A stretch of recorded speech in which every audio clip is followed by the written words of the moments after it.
centro de tudo que fazemos, a ponto de partida e fundamento de qualquer regra, é o desejo de estar com Deus e amá-lo. Esse mês de fevereiro é o mês de aniversário da nossa igreja, completamos aí 65 anos.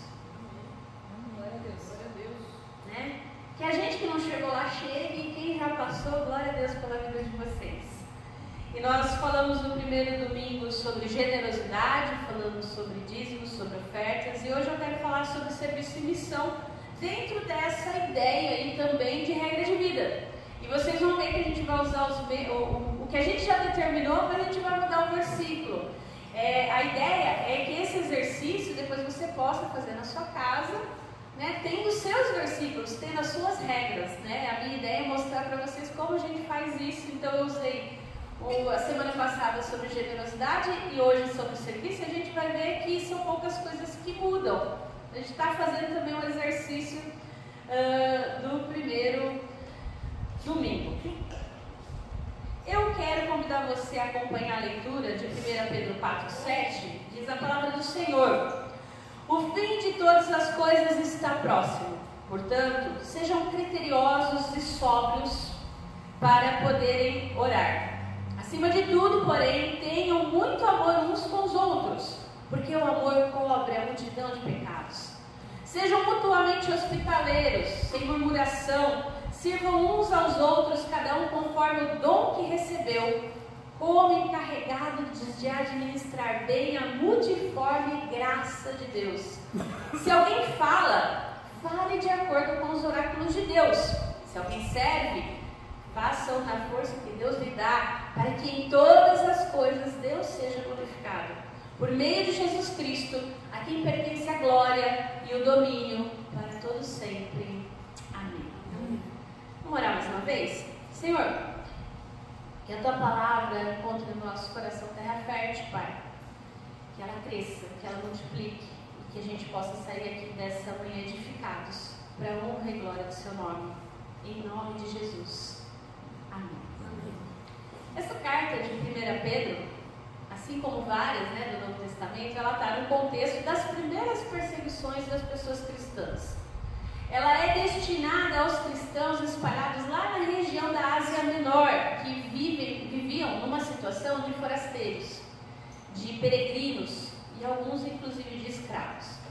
Eles não desfrutavam do direito de cidadania romana e por isso também era alvo de chacotas, por serem cristãos com uma prática oposta à sociedade. Eles eram excluídos economicamente, socialmente falando, né? Não eram pessoas que o pessoal gostava de convidar para suas casas. Pedro vem trazer para esses cristãos uma mensagem de encorajamento, de que o fim das coisas não deveria inspirar neles pânico e nem confusão. Pedro ele afirma que a presença de Cristo no meio do sofrimento e do medo do mundo e da vida é fundamental. Cristo está conosco. Que sem a presença de Cristo a luta tornaria-se mais pesada. E que a constatação de que o fim de todas as coisas está próximo não deveria levar aquele povo também ao fanatismo, mas sim ao serviço, à missão, ao testemunho.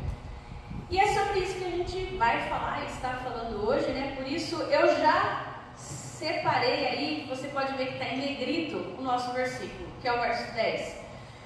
Eu vou ler uma outra tradução que fala: servir uns aos outros conforme o dom que cada um recebeu, como bons administradores da multiforme graça de Deus. Philip Yancey, no seu livro Maravilhosa Graça, ele fala que o mundo tem fome de graça. O mundo tem fome de graça. A noção de amor de Deus vindo até nós, de livre vontade, sem restrição, sem compromisso, parece ir contra todo o instinto humano, contra tudo aquilo que a humanidade fala. Porque, olha, o caminho dos 8 passos do budismo, a doutrina hindu do karma, os 5 pilares do espiritismo, a aliança judaica, o código de lei muçulmano, cada um desses oferece um caminho para quê? Para alcançar a aprovação. Só que apenas o cristianismo atreve-se a dizer que o amor de Deus é incondicional. Que não importa o que eu faça. Se eu faço menos ou se eu faça mais, que Deus continua me amando do mesmo jeito. E conscientemente dessa resistência que a gente tem à graça de Deus, Jesus fala sobre ela com frequência nos evangelhos. E ele nos presenteia com ela. É graça. E ele faz isso dando a nós dons e talentos, cada um conforme o dom que recebeu, para servir aos outros. E o que ele fala para que a gente seja bom administrador dessa diversidade da graça de Deus. E aí eu queria pensar então com você, olhando para esse texto, analisando os versículos que nós lemos, como a gente pode fazer isso? Como a gente pode administrar a graça que a gente recebeu? De graça. A gente pode melhorar o nosso dom, o nosso talento. Mas você já recebeu. Você não pagou nada por isso. É graça. O versículo 7 começa aí, né, falando para nós que o fim das coisas está próximo, portanto que a gente deve ser vitorioso e sóbrio, né? E essa perspectiva que determina aí os conselhos compreendidos dessa passagem é o reconhecimento que Cristo veio. Ele veio uma segunda vez para buscar a sua igreja. A sua eminência, ela condiciona aqui decisivamente o nosso comportamento. Deus não é homem para mentir, ele diz que vem. O nosso coração é enganoso, como a gente leu no início do culto. Mas Deus não. E nesse sentido, assim, a esperança pela revelação plena da glória do Senhor Jesus requer de nós que a gente compartilhe de forma criteriosa e sóbria essa graça. A gente precisa olhar para o mundo e entender que a gente precisa de muita oração. Não no sentido de, então vou ver se aquela pessoa merece.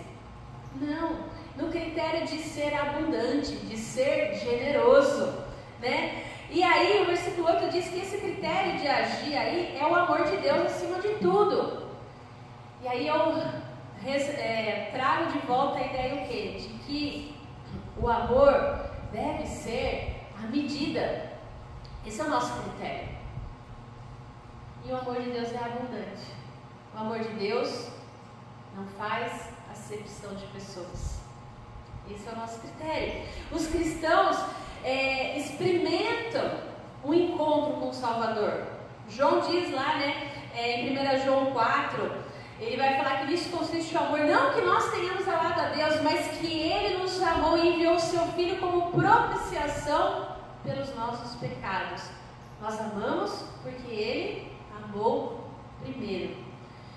E aí do 8 ao 11, né, o apóstolo ele vai concretizar esse amor enfatizando 3 aspectos da vida do discípulo, daquele que é seguidor de Jesus: a prática do perdão, a hospitalidade e o serviço. Ele vai falar no versículo 8 aí da prática do perdão, e nesse ponto o próprio apóstolo ele vem de um aprendizado inesquecível. Lembra que João questiona Jesus quantas vezes ele deveria perdoar, e o que Jesus fala para ele? Pedro fala, perdoa 7 vezes, Senhor. 7 é o número da perfeição. Jesus fala 70 vezes 7. Né? Que a ideia é o quê? Não tem limite. Mas a pessoa está de sacanagem comigo. Ela vai conversar com Deus depois. A sua função qual é? Perdoar. É amá-la. O amor cobre uma multidão de pecados. E aqui não estou convidando, então a gente vai ser bobo fazendo isso. Não, a gente vai cumprir o que nosso mestre quer da gente, perdoar. Então, é mais de 70 vezes 7. Ele vai falar no versículo 9 da hospitalidade. E é interessante porque só a experiência do acolhimento de Deus por nós capacita a gente a acolher também. Você se sente acolhido por Deus? Isso é muito importante. Porque Deus o ama incondicionalmente, não importa o que você faça. Ele o acolhe como filho e filha. Ele o ama. E é isso que o apóstolo vem enfatizar aqui nessa ideia da hospitalidade. O pai da igreja de Alexandria, provavelmente Atanásio, ele foi perguntado como ele ajudaria alguém a chegar à fé. Sabe o que ele responde? Eu convidaria a pessoa a morar 1 ano na minha casa. A gente falou da casa de bênção, cantamos, né?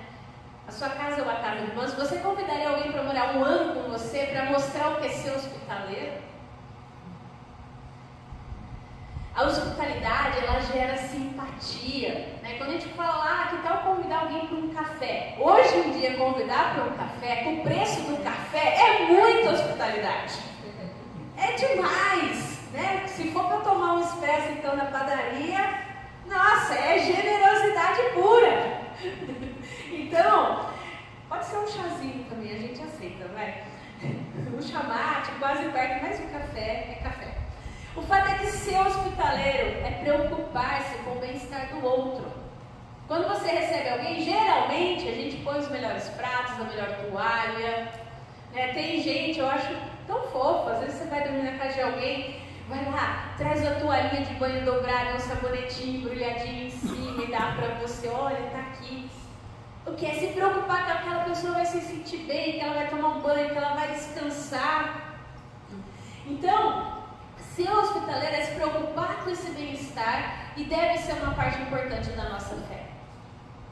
A pessoa está sendo bem recebida, ela está se sentindo acolhida, porque quem pratica a hospitalidade, quem tem um coração sensível para a necessidade dos outros, sem saber, já serviu a anjos, diz a palavra do Senhor. Já serviu o próprio Deus na sua epifania, na sua manifestação nessa terra. Então é importantíssimo. E a hospitalidade é uma das virtudes, né, recomendadas desde o Antigo Testamento. É uma também das mais criteriosas. E é importante pensar nisso. E aí por fim ele fala do serviço. A graça, ela nos capacita a servir. Porque a gente recebeu de graça e de graça a gente dá. Esse serviço se concretiza no testemunho da palavra. E nos ajuda de forma concreta. Essa concretização do amor não se limita aos irmãos da fé, tá? Mas se inicia com os irmãos da fé. Como a gente trata bem os iguais a nós, vai mostrar como a gente trata os diferentes. Então, quando ela não for vivenciada na comunhão dos crentes, na igreja, ela não vai acontecer fora dela. É muito importante isso, a gente precisa pensar. Como a gente serve o igual, para a gente servir dentro do contexto da sociedade, aquele que é menor. Porque o maior a gente sabe que a gente vai acabar servindo bem, porque, enfim, né, tem um lado social. Mas como eu sirvo quem é menor que eu? E aí, por fim, no verso 11, o apóstolo aponta para a meta e o propósito do nosso agir. Tudo deve resultar exclusivamente para a honra e glória de Deus. Assim, todo louvor próprio, toda autocompensação não faz sentido. Para que eu estou sendo hospitaleiro? Para eu me dar bem? Ou para a honra e glória do Senhor? Para que eu estou praticando perdão? Se é que eu estou praticando perdão de fato, né? Porque eu posso falar para a pessoa que eu perdoei ela, mas jamais esquecer a ofensa, né? E sempre trazer a memória. E eu brigo com a pessoa, eu trago a memória, trago aquela mágoa lá do 1930, né, para a conversa, sinal que não foi perdoado. Eu faço tudo isso para quê? Para a honra e glória do Senhor ou para me dar bem? E aí, pensando na questão do serviço, que é o nosso foco hoje, aí, que é a última parte do nosso texto, e eu queria focar nela, o termo traduzido aqui para serviço é familiar para a gente. Tá? No original é diaconem, diaconia.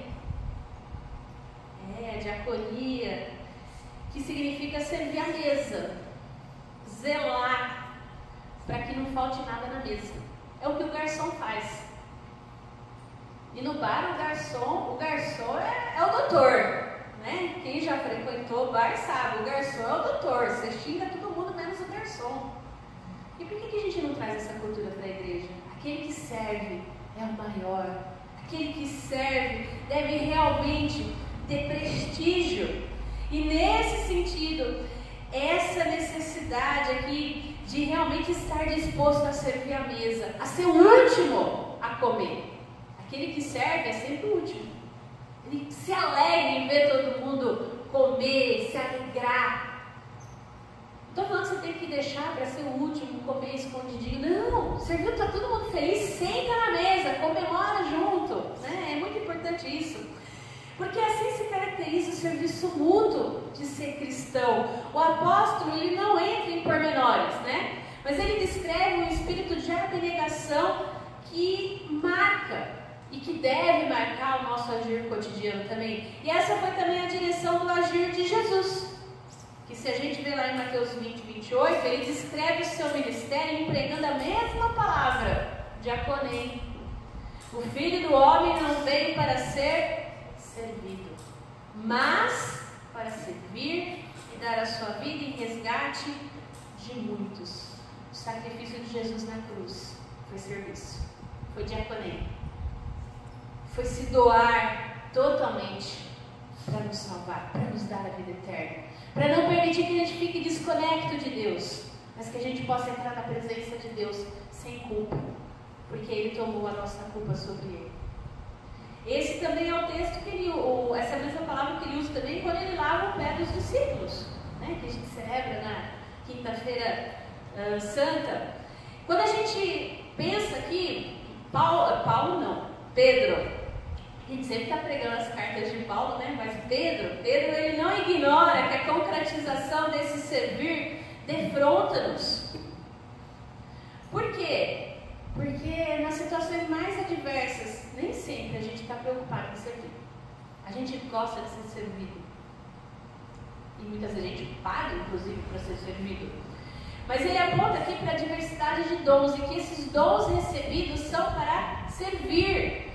E nesse sentido, quando eu sirvo outro, eu proclamo a multiforme graça de Deus. Por isso, de início, ele aponta para essa diversidade. Ele possibilita enfrentar também a multiformidade da vida. Porque a vida não é fácil. Ela tem os seus desafios. E quando a gente se coloca diante do Senhor e a gente vê que todos receberam algum dom, algum talento, e aqui dom e talento, eu estou usando as duas palavras porque talvez você ache que sejam coisas diferentes, mas basicamente são as mesmas coisas, tá? Mas para deixar mais fácil o entendimento, todos nós recebemos alguns dons, algum talento. Se você aceitou a graça de Deus, Deus te agraciou. E esse dom, esse talento, deve ser realizado para expressar a glória de Deus. E outra coisa, Pedro vai recomendar o quê? Para a gente o quê? Administrar bem esses dons. Gisele, mas que dom? A gente pode pensar que naqueles que cantam, você está aí falando, naqueles que dão aula para as crianças. Mas eu queria pensar com você que servir vai muito além disso. Que os dons vão muito além disso que a gente pensa. Né? Que cumprir a missão de proclamar o Evangelho da salvação, não só com palavras, mas também ações, é um dom que Deus nos deu. E não tem como desassociar tudo isso de serviço, de anúncio. Você está comissionado e comissionada para pregar as boas obras, através de palavras e através da sua vida. Eu vou falar aqui, mas eu sei que não é assim que se fala, tá? Dietrich Bonhoeffer, no livro dele Vida em Comunhão, ele aponta 3 formas de servir: ouvir, servir e suportar. E para que isso seja feito de forma fiel, de forma que glorifique ao Senhor, ele diz que a gente precisa fazer isso com humildade. Quem quer aprender a servir precisa primeiro aprender a pensar pequeno de si mesmo. O verdadeiro serviço começa com a humildade.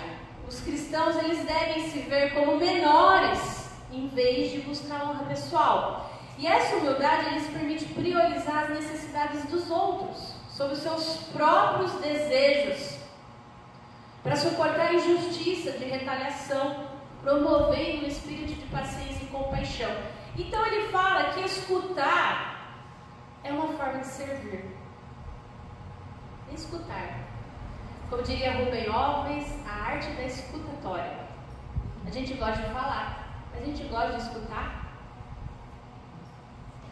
Escutar é um aspecto vital do serviço da comunhão. A escuta ativa, ela se alinha com o amor atencioso de Deus e fomenta conexões genuínas entre as pessoas. Todo mundo gosta de ser ouvido. E se for por amor, melhor ainda. Mas senão a gente paga o terapeuta para falar. A gente precisa ser ouvido, é necessário, é essencial para os cristãos, particularmente para a gente que é ministro, escutar profundamente em vez apenas de esperar a sua vez de falar, em vez de apenas a pessoa está falando, você já está pensando no que você vai responder. Escuta, pede para Deus te ensinar a escutar, sem julgar, sem filtro, só escutar. Isso é um serviço maravilhoso que a gente pode prestar ao outro. Cada membro da comunidade é chamado a fornecer essa assistência simples no dia a dia. Estar aberto a interrupções e servir de pequena maneira reflete o amor de Cristo e enfatiza o chamado para se engajar em atos humildes de bondade para com as pessoas. A Bíblia fala que a gente tem que suportar o fardo um dos outros, e que isso é fundamental para cumprir a lei do amor de Deus. E talvez a gente tenha que suportar ouvir o outro. Porque tem gente que a gente sabe que vai falar de novo, e vai falar mais uma vez e 20 vezes aquela coisa, a mesma coisa. Mas ela precisa falar. E talvez o nosso serviço seja ouvir, seja realmente apoiar uns aos outros nas suas lutas, reconhecendo a nossa fraqueza. Olha, nós somos fracos mesmo. Ser empático. E depois de tudo, oferecer uma oração. Vamos orar? O pessoal sempre manda, fala, ora por mim. E o pessoal já percebeu, vamos orar. Eu já mando a oração na hora. Você negócio de vai orar depois? Não ora. A gente sabe que talvez alguns orem, mas em maior medida, depois a gente esquece, a vida continua, as coisas vão acontecendo. Então, ouviu, teve esse momento, convida a pessoa para orar, vamos orar junto. Não deixa passar essa oportunidade. A oração também é serviço, é a melhor forma de nós falarmos quando a gente escuta. Vamos orar. O testemunho nosso também é serviço. O que as pessoas falam de nós? O que elas pensam sobre nós? Envolve realmente partilhar a palavra ou partilhar um monte de coisa que não tem nada a ver? Dar o testemunho requer da gente coragem. E quando eu falo testemunho, às vezes você deve pensar, naquilo que Deus fez para mim, como eu me fui à fé cristã, como foi minha conversão. Não, às vezes o testemunho é aquela coisa simples do cotidiano. Você vê que a pessoa está passando por uma situação igual você já passou, e você fala para ela o que Deus fez para você naquela mesma circunstância. Olha, nessa situação, sabe, teve uma vez que eu estava com raiva também. Eu estava com muita raiva. Sabe o que eu fiz? Eu orei. Sabe o que eu falei para Deus naquela hora? Senhor, eu não tenho nada para te oferecer, senão a minha raiva nesse momento. Cura meu coração. Menina, mas Deus me deu uma paz naquela hora. E Deus veio transformando, veio mudando as coisas. Depois disso eu fiquei bem. Sabe, eu senti uma paz. Às vezes é esse testemunho que você precisa dar. Porque a gente pensa em testemunho uma coisa assim, miraculosa. E às vezes a gente pensa, Gisele, eu não tenho nenhum testemunho grandioso para contar. Mas e aquele dia que você estava estressado no trabalho, que você queria dar um murro no colega e você foi para o banheiro orar? É um testemunho? E você voltou tranquilo e falou, deixa, Deus vai resolver. E Deus resolveu de uma forma que você não esperava. Naquele dia que você tinha uma conta para pagar e você fala, não tenho dinheiro na conta, hoje eu precisava achar 10 mil na rua. Ninguém anda mais com dinheiro, como que eu vou achar dinheiro? Mas de repente você, Senhor, me ajuda nessa situação. De repente veio, de onde você menos imaginava, Deus levantou a provisão, Deus resolveu. Ou não foi naquele dia, foi 2 dias depois, mas as coisas se resolveram. Isso também é testemunho, isso é serviço. Serviço que a gente presta ao nosso Deus. Então, é encorajamento, é admoestar o irmão. Às vezes a gente precisa chamar atenção. Olha, eu acho que você está entrando por uma vertente aí de murmuração, meu irmão e minha irmã. Isso é pecado, isso não agrada a Deus.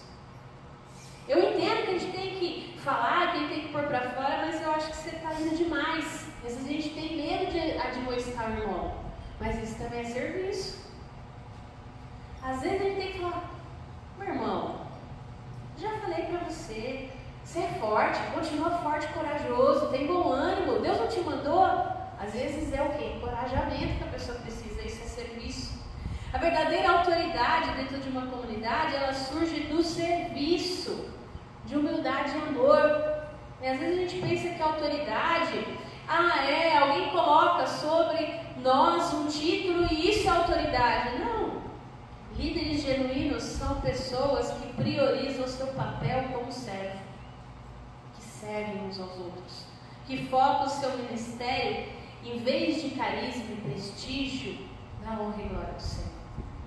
E para concluir essa mensagem, eu queria pensar com você que na leitura de 1 Pedro, você pode perceber que os interlocutores, para quem Pedro escreve, são pessoas vocacionadas, chamadas, renascidas, receberam graça. E renascidas não por qualquer filosofia ou por qualquer prática religiosa, elas são renascidas pelo Pai de Jesus Cristo, mediante a ressurreição de Jesus. Renascidas não em corpo ainda, mas vivendo a esperança viva da ressurreição. A ressurreição de Cristo é para nós alimento, é o protótipo de uma nova vida que há de acontecer conforme o alvo da nossa fé. E nós vivemos nessa esperança. E é a nossa esperança dia após dia. E nesse renascer ocorre um rompimento com o que se vive. O presente sofre mudança. Eu começo a entender que o pecado que me desconectava de Deus, na cruz de Cristo, acabou. E que a partir disso, então, ele não tem mais poder sobre a minha vida. Isso que eu não vou mais servir por interesse, mas para a honra e glória do Senhor. E eu vou esperar o dia que Cristo vem, porque ele diz que ele vem, né? A parousia, essa é a palavra que a teologia usa para a segunda vinda de Cristo. Mesmo que assim como essa primeira comunidade, parece que, olha, Jesus diz que vem, mas parece que está demorando muito. Se no primeiro século eu já tive essa sensação, imagina a gente hoje. A gente olha para as notícias, a gente vê as coisas e a gente começa a ficar desesperado. Jesus não vem logo? Parece que isso começa às vezes a enfraquecer a gente. As provocações, as situações de conflito, né, as possibilidades e a realidade de sofrimento que a gente vive, que aquela comunidade viveu, às vezes é duro demais, parece que só piora. E os interlocutores que Pedro escrevia, eles sofriam com isso, tal qual a gente sofre. Dessa promessa que parece que está perto, mas ao mesmo tempo está longe. Eles sofreram com a perseguição, com o adiamento, né, dessa segunda vinda, com essa promessa de que Cristo vem, mas parece que está demorando. Dessa dúvida, que às vezes é pública, que às vezes vira chacota, depois diz que crente. Todo prometido demorava, estava demorando. E um sentimento às vezes de abandono pairava por essa primeira comunidade que recebia essa carta. E às vezes paira sobre as nossas vidas. As coisas parecem que não melhoram. O mercado está mais caro. Parece que eu fico mais doente. Os remédios ficam mais caros. Parece que as coisas não fluem. É só desgraça no jornal, parece que não vai. Parece que dia a dia é uma ilusão. A esperança viva, que ainda não é vida nova da ressurreição, ela estava em conflito e às vezes ela está em conflito na nossa vida. E diante disso, o convite de Deus para essa comunidade e para nós também hoje é: sirvam, pratiquem o perdão, pratiquem a hospitalidade, ouçam uns aos outros. Todos, sem exceção, podem servir.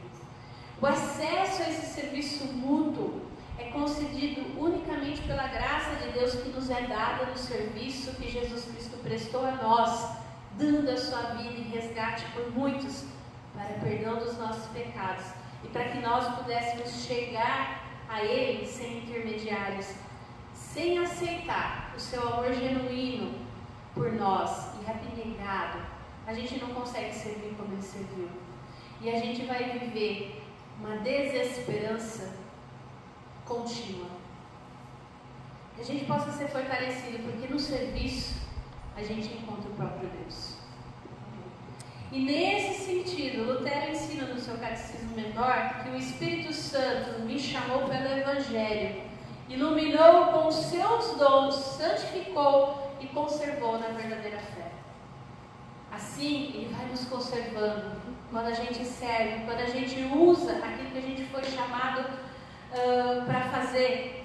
Calvino diz lá no comecinho, na introdução ainda do seu primeiro livro das Institutas: aquele que assim não reina para o serviço da glória de Deus, não exerce o reino, ao contrário, exerce usurpação. A gente não está aqui para usurpar nada. Deus já fez tudo em Cristo Jesus. O Evangelho da salvação por graça em Jesus possibilita a nós a capacidade de servir, nos levando à missão. E olhando para esse mundo cheio de desesperança, mas sabendo que quando eu sirvo o outro, eu exerço a graça que eu recebi no mundo que tem fome de graça, eu sou aquele que leva a graça, porque eu fui alcançado por essa graça. Amém. E eu espalho isso onde eu estou. Quem não foi chamado pelo Evangelho somente precisa ser forçado a servir, mas então não seria o servir alegre de Cristo. Cristo serviu-nos primeiro. Libertados, nós servimos uns aos outros, e assim nós cumprimos a nossa missão de anúncio da multiforme graça de Deus. E a boa administração da diversidade dos dons serve para glorificar a Deus. E aí, pensando naquele nosso exercício, eu não esqueci não, tá? Depois eu printo e ponho no grupo. Lembra que a gente fez a semana passada? Agora a gente vai mudar só o versículo. Servir uns aos outros conforme o dom que cada um recebeu, como bons administradores da multiforme graça de Deus. Eu carrego nesse versículo tudo isso aqui que eu ministrei para vocês. A declaração de vida, né? Para cada área da vida. Então, a declaração de uma vida missional, pensando no serviço. Servirei meus irmãos da igreja da vila, conforme os dons e recursos financeiros que recebi de Deus, administrando e melhorando o que faço para que sejamos cada vez mais parecidos com Cristo. Eu vou melhorar o que eu faço. Eu vou esmeirar, né, esse verbo que tem na revista atualizada, aquilo que eu faço. E por fim, vamos pensar aí 3 itens como bons presbiterianos. Identificarei quais dons e habilidades Deus me deu e os usarei a serviço dos irmãos da igreja a qual sou membro. Segundo, dizimarei e participarei ativamente das reuniões e encontros da minha igreja, consciente de que esta é uma forma de servir também. Quando eu estou aqui, quando eu participo, eu também sirvo. E por último, farei da minha casa um lugar para praticar a hospitalidade aos irmãos da fé e às pessoas que desejam que se tornem amigas. E se aprover a Deus, amigos que se tornem irmãos. Que Deus abençoe você, sua casa. Que você realmente possa estar em serviço para a missão que Deus nos chamou, de proclamar as boas novas de salvação.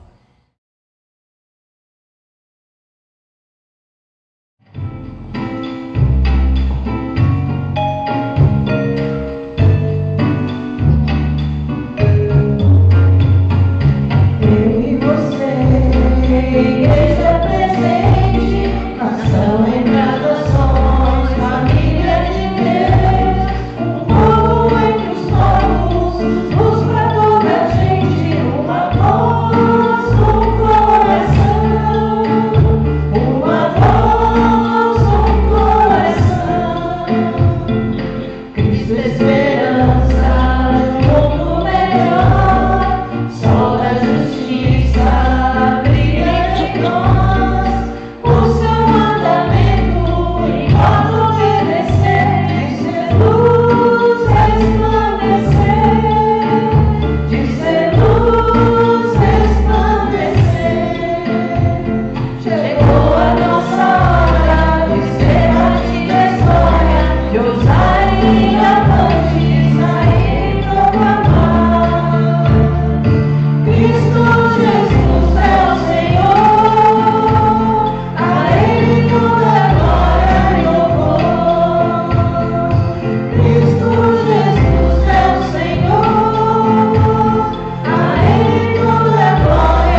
como igreja, possa, Deus, estar firmes na missão, Senhor. Que nós possamos servir as pessoas que convivem conosco no dia a dia, Senhor, no nosso trabalho, na nossa casa, aqueles que são estranhos a nós, desconhecidos, que nós possamos, ó Deus, ministrar graça nesse mundo sedento por graça, Senhor. Que nós possamos ser aqueles e aquelas que anunciem, ó Deus, o Teu Evangelho de salvação, através das nossas vidas, através das nossas palavras, ó Deus. Nós sabemos que o Senhor vem, o fim está próximo. Nós cremos, ó Deus, que o Senhor vem. E é nessa esperança, Pai, que às vezes nós achamos que está demorando demais, que nós nos apegamos. E que o fogo do Teu Espírito no nosso coração avive-nos, ó Deus, para que nós possamos estar fervorosos em administrar essa missão, em ser chamados, em exercer os nossos dons, os nossos talentos, ó Deus. Pai, seja conosco, fortalece, que nós possamos ser hospitaleiros, que nós não sejamos murmuradores, Pai, que nós possamos ser amorosos, ó Deus, que nós possamos ser perdoadores, ó Pai, que nós possamos glorificar e bendizer o Seu nome. Seja com cada um aqui nessa manhã, Senhor, com cada necessidade. Clamamos, ó Deus, de forma especial por aqueles que estão adoentados. Que o Senhor venha com cura, que o Senhor venha com restauração. Cura também os corações quebrados, ó Deus, aqueles que têm se sentido solitários ao longo da sua caminhada de fé. Pedimos, ó Deus, também por aqueles irmãos que sabemos que estão doentes e não podem estar aqui, seja com a Dona Divina, Deus, seja com a Dona Rosinha. Pedimos também pelo Seu Walter, pela Dona Maria José, que o Senhor fortaleça eles, que o Senhor continue curando, trazendo, Senhor Deus, disposição. Clamamos, ó Deus, para aqueles que têm enfrentado problemas financeiros, que o Senhor dê sabedoria, que o Senhor dê direção. Pedimos a Deus para aqueles que têm enfrentado problemas de relacionamento, Senhor, sejam com seus iguais, sejam com seus superiores, ou com aqueles que exercem alguma função menor. Que o Senhor venha, Pai, com a paz que excede todo entendimento, que o Senhor venha dar direção, que o Senhor venha abrir caminhos, ó Deus, para aqueles que têm enfrentado problemas no trabalho. Que o Senhor, ó Pai, direcione cada um para que possamos em tudo glorificar o Seu nome. Que o Senhor venha com a paz que excede todo entendimento, Senhor, sobre cada um, sobre cada uma nessa manhã, Senhor.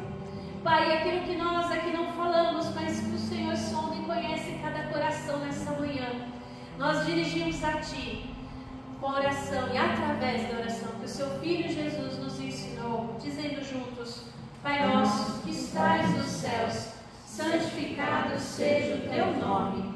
Venha o Teu reino, seja feita a Tua vontade, assim na terra como nos céus. O pão nosso de cada dia nos dai hoje. Perdoa as nossas dívidas, assim como nós perdoamos aos nossos devedores. E não nos deixes cair em tentação, mas livra-nos do mal, pois Teu é o reino, o poder e a glória para sempre. Amém. Meus irmãos, recebam a bênção. Que a graça do nosso